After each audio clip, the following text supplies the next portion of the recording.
Bonjour à tous, je m'appelle Gabriel Robert, je suis maître de conférence en psychiatrie à l'hôpital de Rennes et je travaille spécifiquement en psychiatrie de la personne âgée.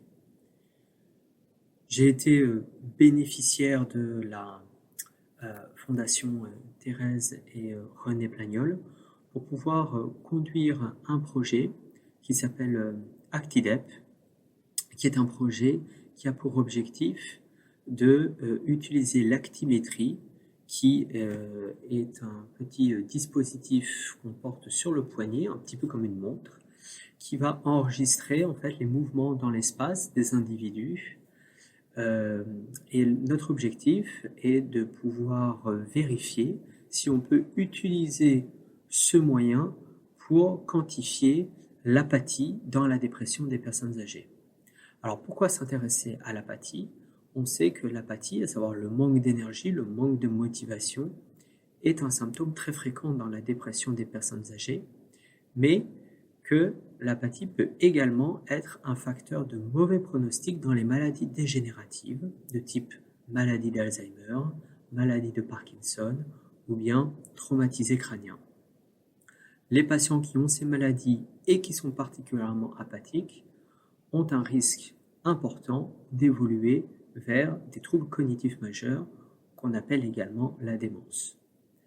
Le problème, c'est qu'aujourd'hui, nous ne disposons pas d'outils fiables, robustes, qui nous permettent de quantifier l'apathie de façon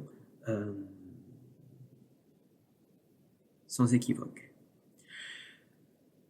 Pour autant, pour que cette mesure soit fiable, robuste et une valeur prédictive, nous devons vérifier au préalable que cette mesure, avec l'actimétrie, avec la petite montre, est associée à des paramètres cérébraux. Et donc dans notre projet, nous allons recruter des patients déprimés apathiques, des patients déprimés non apathiques et des sujets sains, tous ayant plus de 65 ans, pour que ce soit des personnes dites âgées, et les personnes vont avoir un enregistrement de leur activité motrice au moyen de l'actimétrie, mais également des IRM avec des techniques d'analyse pointue qui permettra d'acquérir certains paramètres cérébraux comme la pulsatilité cérébrale, la connectivité fonctionnelle et la connectivité anatomique du cerveau. À ce stade, nous n'avons pas encore fini de recruter les patients, mais nous avons bien commencé puisque nous avons recruté au total 20 patients et 12 volontaires sains sur un objectif de 60 patients et de 30 volontaires sains. Le projet est toujours en cours d'acquisition et nous avons obtenu d'autres financements sur d'autres appels à projets qui nous permettront de recruter des chercheurs postdoctoraux et également d'effectuer une thèse de recherche. Voilà. Je vous remercie pour votre attention et à bientôt.